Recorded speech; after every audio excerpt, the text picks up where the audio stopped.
Cambodia is home to a wide array of wildlife, including the giant ibis, one of the world's rarest birds. These enigmatic birds have been hit hard by human development, with their natural habitat having all but disappeared from the rest of the region. After more than 3 decades of war, the species was thought by many experts to be extinct. However, in the mid-1990s, reports of sightings started to come in, and in 1998, giant ibis were rediscovered in Preah province in northern Cambodia. Conservation efforts began soon after, and initial surveys put the numbers at just 200 to 300 birds remaining, leading IUCN to put them on their red list as critically endangered. The first full-frame photo of a giant ibis in more than 50 years soon followed in early 2001, and in mid-2002 the first nests were discovered.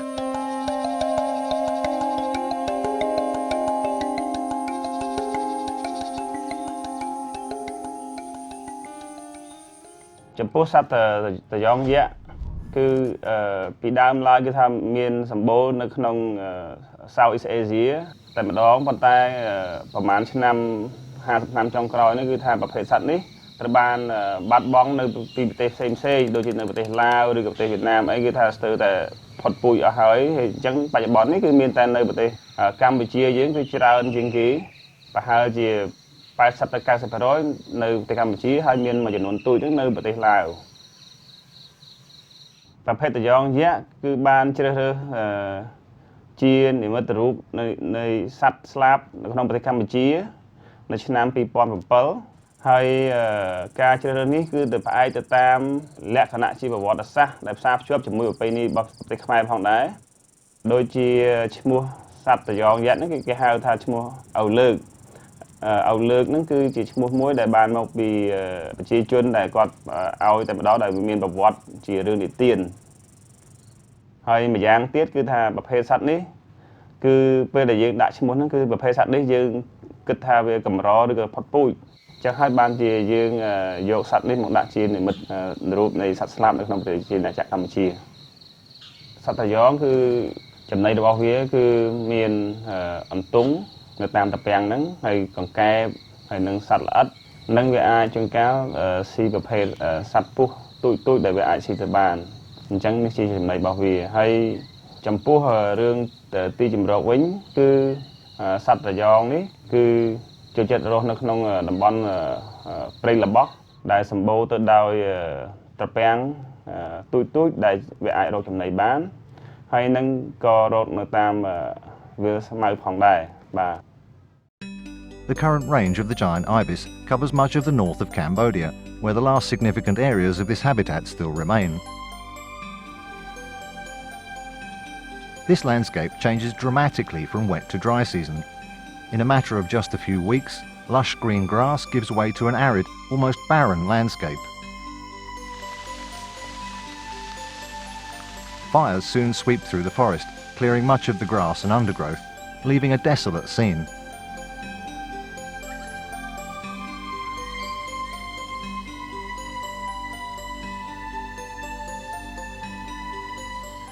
However, once the rains begin again, the forests come alive once more.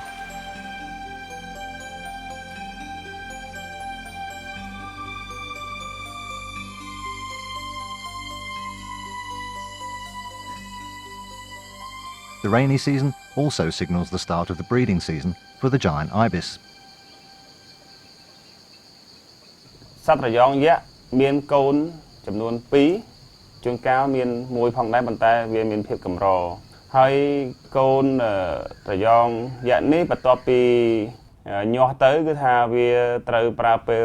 អស់ប្រហែលជាពី 6 ទៅ 8 សប្តាហ៍ដើម្បីវាកូននឹងអាចហើរចុះមករកចំណីបាន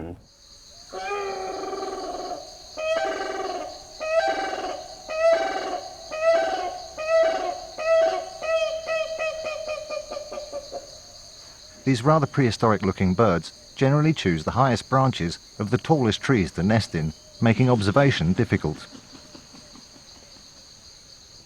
However, with these birds only nesting in the wet season, just getting to a nest can be a far more serious challenge. This is a landscape that can flood in a matter of minutes, and some areas will remain underwater for weeks or even months at a time.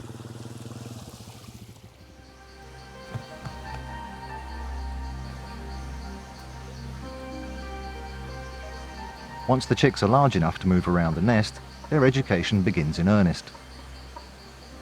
Nest repairs are a fairly continuous process, as ibis nests are not the most robust of structures. Unlike some species of birds that reuse the same nests each year, ibis nests soon disappear without continuous repairs, so they rarely return to the same tree. The adults collect a variety of sticks and foliage throughout the day to strengthen the nest, giving the young chicks valuable lessons on what kind of sticks to use and how to weave them into place. Getting your stick in just the right spot is not always a simple task, but they do seem to manage eventually. However, the adults don't always seem to agree on just how best to make their repairs.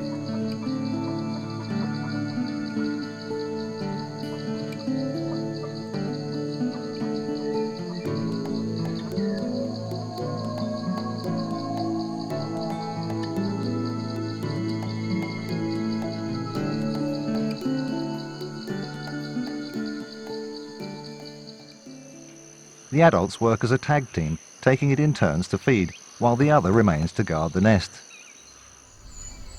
Armed only with what resembles a pair of giant chopsticks, these birds are surprisingly dexterous. During the dry season, they poke their beaks into cracks in the drying ground to pull out a wide range of animals. But their most common prey are frogs. Once the adult has eaten enough, it will return to the nest to regurgitate its catch for the ever-hungry chicks. The adults are kept busy from dawn till dusk by the increasing needs of their youngsters. The chicks constantly pester the adults for food, tapping their beaks against the adults until they get the required response.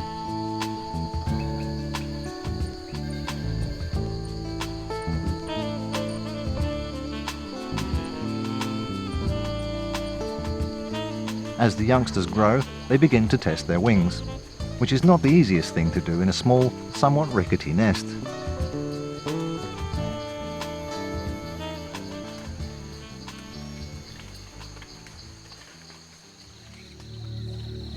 Once they leave the nest, the adults stay with the youngsters for several months to continue their education. In addition to showing them where to find food, the adults also conduct safety checks on locations before calling in the juveniles.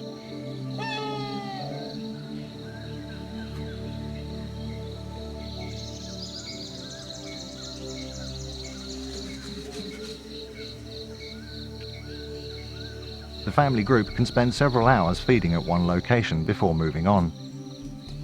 Frogs are of course the main target, but they also search for small invertebrates in the mud.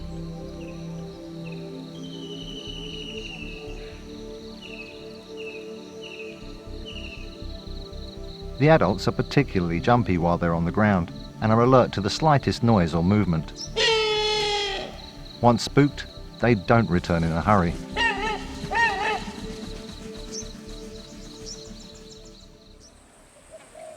Cambodia has many folk tales regarding local wildlife, and one of the reasons the giant ibis still survives here is due to a tale about a woman who abandons her 3 children in the forest.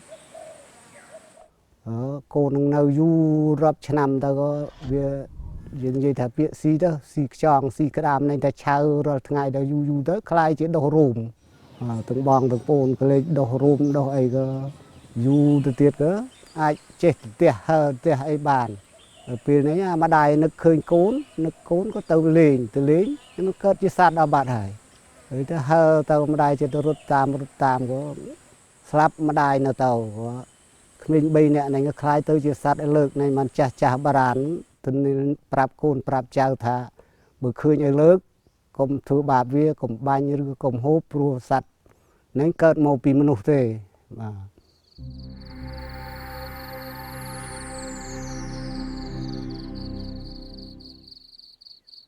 Another frequent visitor to these ponds is the white-shouldered ibis, a close relative of the giant ibis, which are equally reliant on this fast-disappearing landscape. As with their giant relatives, They are also listed by IUCN as critically endangered and only number in the hundreds. Small numbers are also found in southern Laos and Vietnam, as well as in East Kalimantan in Indonesia. However, the vast majority are found in northern Cambodia.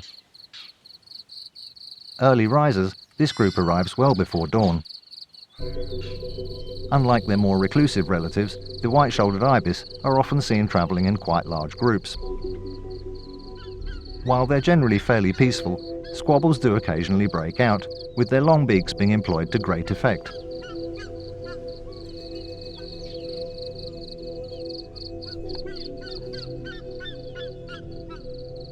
This fight was probably over mating rights. The victor mounts his opponent, possibly to enforce his dominance. They feed on the same prey as their larger relatives, spending many hours poking their beaks into the soft ground to unearth frogs and various invertebrates. While the long beaks might be good for digging the frogs out, it's quite another thing to hold on to one.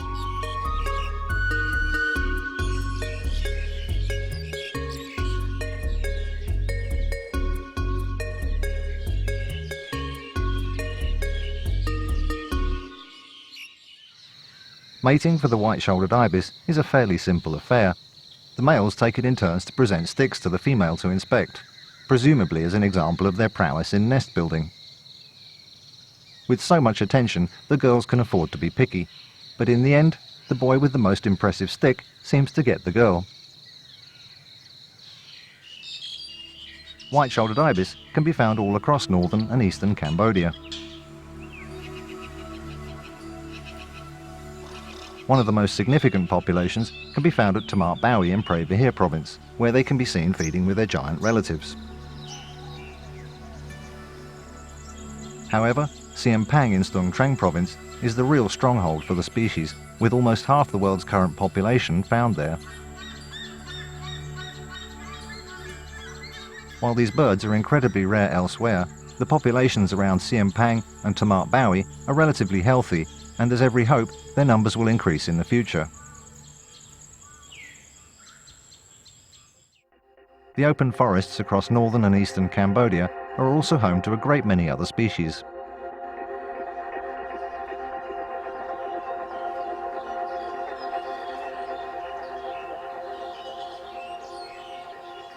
This particular watering hole is also a nesting ground for Asian golden weavers. With the approach of the breeding season, their drab brown plumage will soon change to a stunning golden hue. These waterholes are a draw for many animals, and competition can be fierce. Some birds are not very popular with the other inhabitants. This juvenile changeable hawk eagle arrives for a drink, terrifying a lesser whistling duck in the process. With an ever-growing cacophony of alarm calls, the eagle soon leaves. Cambodia also has some 22 species of woodpecker, more than 10% of the world's total number, and includes what is now the world's largest species, the great slaty woodpecker. Using its tail for support, this one is busy trying to find a way into a termite nest, pausing only when the bites of the defending termites become too much to ignore. Several of the world's most endangered large water birds also live here, with significant numbers of both lesser and greater adjutants. The elegant Sarus crane nests here, and both woolly-necked and black-necked storks can be seen.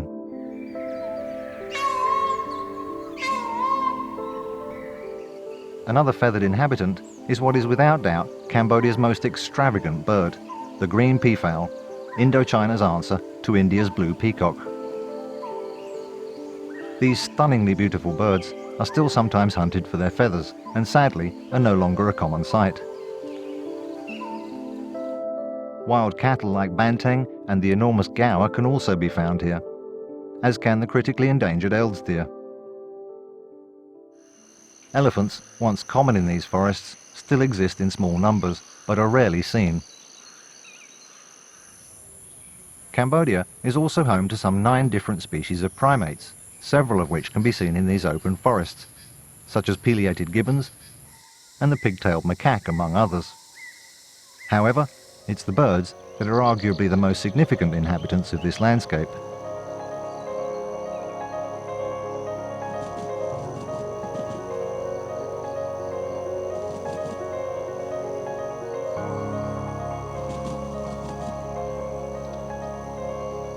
With all these rare species to be seen, birdwatching and wildlife tourism has started to take off. មជ្ឈមណ្ឌលសំវាសនាបានបង្កើតឡើងនៅឆ្នាំ 2003 ហើយយកឈ្មោះតាមលោកសំវាសនាដែលជាអ្នកអភិរក្សជនជាតិខ្មែរយើងដំបូងគេបង្អស់បន្ទាប់ពីគាត់បានស្លាប់នៅឆ្នាំ 1999 ក្នុងបេសកកម្មរបស់គាត់ស្វែងរកសត្វគោព្រៃដែលជាសត្វតំណាងឲ្យប្រទេសកម្ពុជាយើងដោយសារតែជំងឺគ្រុនចាញ់នៅពេលដែលគាត់មានអាយុ 33 ឆ្នាំយើងធ្វើការអេកូទេសចរហ្នឹងពីខែ 11 រហូតដល់ខែ 3 ហើយប្រាក់ដែលយើងរកបានទាំងប្រមាណហ្នឹងគឺយើងនឹងយកវាត្រឡប់ទៅឲ្យខាងការអភិរក្សហ្នឹងវិញជាឧទាហរណ៍ដូចជាភ្ញៀវទេសចរម្នាក់នៅពេលដែលគាត់ចូលទៅទស្សនានៅភូមិថ្មាតប៉ោយសម្រាប់ការមើលសត្វឪលើកហើយនិងសត្វតយ៉ងចង្កំកសហ្នឹងគាត់ត្រូវតែបង់វិភាគទានត្រួតត្រងសហគមន៍ឬក៏ត្រួតត្រងការអភិរក្សហ្នឹង$30 ប្រសិនបើគាត់អាចឃើញសត្វទាំងពីរតែប្រសិនបើមិនឃើញសត្វទាំងពីរទេយើងឲ្យគាត់តែ$15ទេអាហ្នឹងវាជារបៀបមួយដែលយើងចងតើសំវិស្នាជួយការអភិរក្សនាំអេកូទេសចរចូលហ្នឹងវាទៅជួយការអភិរក្សហ្នឹងដោយរបៀបណាគឺយើងដាក់លក្ខខណ្ឌចងគាត់មិនត្រូវបាញ់សត្វគាត់មិនត្រូវកាប់ព្រៃបាទ A number of guest rooms have been built on the edge of the village and are fully equipped with solar power and solar water heaters for a genuinely environmentally friendly stay. អេកូទេសចរដែលបានមកទស្សនាសត្វនៅថ្មប៉ោយនេះបើនិយាយពីសារៈប្រយោជន៍វិញគឺបានច្រើនណាស់ទី1គឺបានចូលដល់អ្នកក្មេងដែលអត់ការងារធ្វើដែលគ្នាបានមកធ្វើការនៅហ្នឹងគឺបានចំណូលកម្រៃខ្លះបានហើយទី2ទៀតបានចំណូលជាប្រយោជន៍ធ្វើផ្លូវលំនៅក្នុងភូមិផ្ទាល់ដូចជាដងដូចជាផ្លូវក្រាគ្រូក្រហមហ្នឹងដូចជាបានជួយបរិភាគវត្តសាលារៀនហើយនិងបរិភាគឲ្យរងគ្រោះដែលក្រីក្រអត់មានលទ្ធភាពបាទអាហ្នឹងក៏ជួយដែរបាទនៅខាងមុខទៀតគឺយើងមានថវិកាសម្រាប់ឲ្យអ្នកភូមិដែលគាត់បានរកឃើញសម្បុកទៅយកនៅលើកហ្នឹងទាំងពីរហ្នឹងបើសិនជា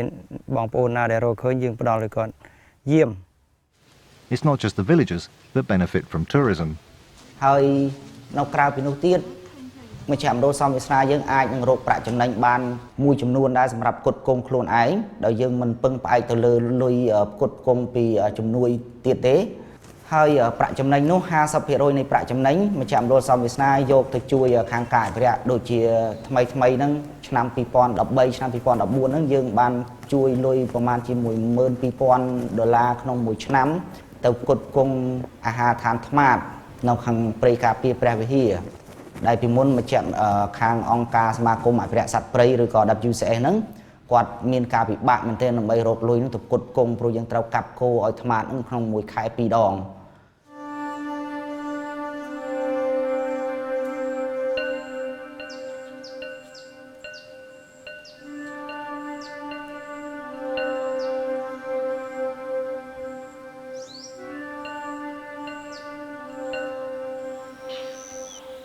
Cambodia is also home to Southeast Asia's last remaining vultures. The 3 species found here have suffered shocking declines in their global numbers over the past 2 decades. A drug called diclofenac, which was used widely in the treatment of cattle across India, turned out to be highly toxic to the vultures. In India, they previously numbered in the millions. Today, just a few thousand remain, making Cambodia's small populations vital to their continued existence. Vultures are known to simply stop breeding if they don't have a regular food supply. To combat this problem, international conservation groups like BirdLife International and the Wildlife Conservation Society, in conjunction with the Cambodian government, have set up regular feeding stations known as vulture restaurants. These restaurants provide some security for the breeding populations, which are currently stable. Several juveniles can be seen here, identified by the white fluffy feathers on their necks. Cambodia is home to 3 species, all of which number just a few hundred individuals. The distinctive red-headed vulture, the white-rumped vulture, and the slightly larger slender-billed vulture. Only the redheads can be sexed easily. The males can be identified by their distinctive yellow eyes. while the females are jet black. All three species battle over carcasses, which are noisy and always violent affairs.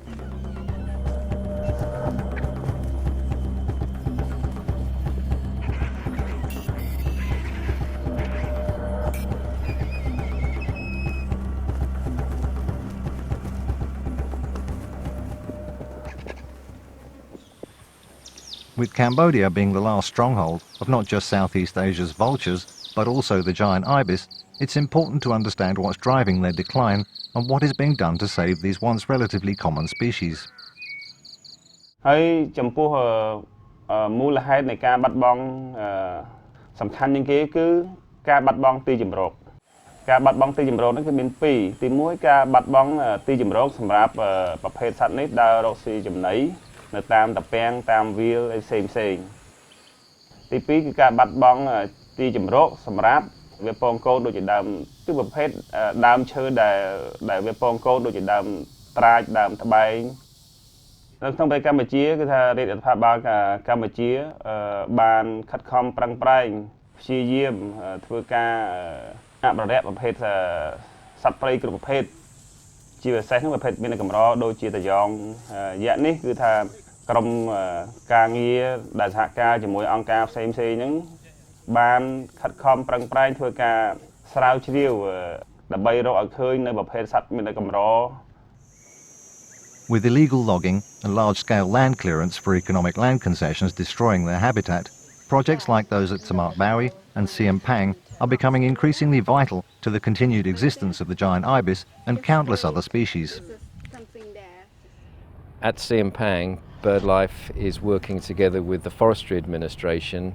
to safeguard a population of about 50 to 60 giant ibis that inhabit an area of deciduous dipterocarp forest in the district. Siam Pang is almost unique because it supports populations of 5 critically endangered bird species. So in addition to the giant ibis, we have 40% of the world population of the white-shouldered ibis, and we also have breeding populations of slender-billed vulture, white-rumped vulture and red-headed vulture. There is almost nowhere outside Cambodia that has populations of 5 critically endangered bird species, so that makes the site globally irreplaceable and a priority for intervention. In addition to the 5 critically endangered bird species, there are a number of endangered bird species there, including seasonally the greater adjutant, the green peafowl and the white-winged duck. The endangered mammals that occur there comprise Eld's deer, and we believe we have the largest population in Cambodia, the Indo-Chinese silvered leaf monkey, dhole, the Asian wild dog, and banteng. Our activities include the nest finding and monitoring of nests during the breeding season, and we also are working with the Forestry Administration to establish a new protected forest at this site. And part of our work also involves working with local communities there and supporting law enforcement. We've worked previously with local communities supporting water buffalo management to help maintain the wetlands, but we need to reinvigorate our work with local communities to ensure that they are part of the management solution that we identify for the site. In fact, maintaining the natural landscape is a major problem in Cambodia's forests. The near extinction of Cambodia's large mammals over the past 50 years has meant that many of the ponds that normally provide water sources in the dry season are becoming overgrown and drying up. Previously, elephants and wild cattle would have kept these water sources open. Today in Cambodia, giant ibis and other birds that I've already referred to aside, there's almost nothing in these forests. One can drive through them and they are essentially empty forests. So any long-term conservation strategy for the dry forests of Cambodia has got to address the restoration and rehabilitation of the large mammals that once lived in this landscape. Cambodia is home to an amazing assortment of wildlife, although sadly much of it is also under great threat from deforestation, habitat loss and hunting. Mondulkiri has some of the kingdom's most beautiful scenery, with breathtaking views and stunning waterfalls. The landscape here is a mosaic of habitats. Grass-topped mountains give way to patches of tropical rainforest, which in turn lead to dry forests and open plains. With such varied habitats, the province is also home to an incredible array of wildlife, including the majority of the kingdom's elephants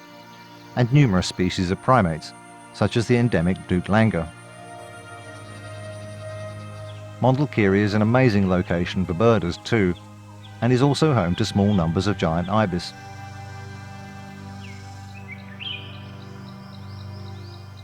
In the southwest of the country, the Cardamom Mountains represents Cambodia's largest continuous area of forest, with spectacular views and equally spectacular wildlife.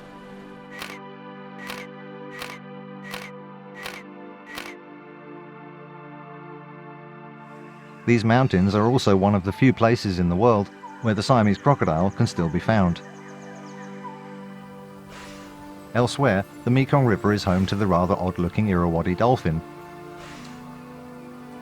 Unfortunately, these amazing creatures are facing possible extinction.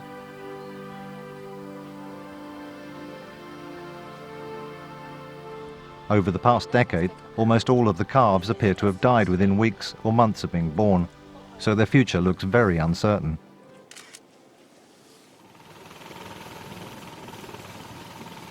The Tonle Sap Lake is yet another ecosystem that is unique to Cambodia, with the lake's area more than doubling during the wet season. This massive inundation of surrounding forests in turn causes an explosion of life across the entire lower Mekong basin. Prek Tual is one of the world's most important breeding grounds for large waterbirds and is home to numerous species, including the beautiful painted stork.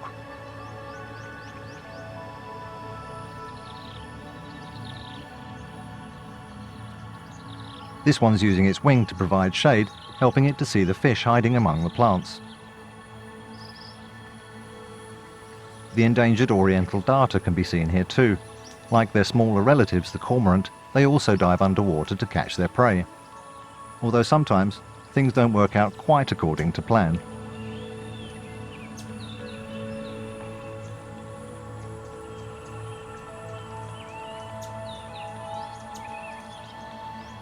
The rather bizarre-looking spot-billed pelican is another relatively common visitor to the lake. And Asian openbills can be seen in huge numbers, along with a wide array of other species.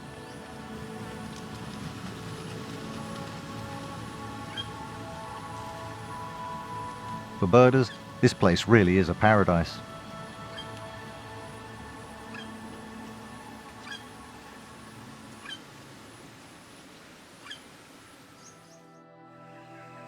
Unfortunately, much of Cambodia's incredibly diverse range of wildlife is currently listed by IUCN as either endangered or critically endangered, making conservation efforts here vital. Organisations like BirdLife International continue to work to protect the iconic giant ibis, and with the generous support of species champions like Giant Ibis Transport, there's every hope their numbers can recover. With our assistance, the giant ibis and many more of Cambodia's rare and endangered animals and its amazing landscapes can be protected for visitors and future generations to enjoy.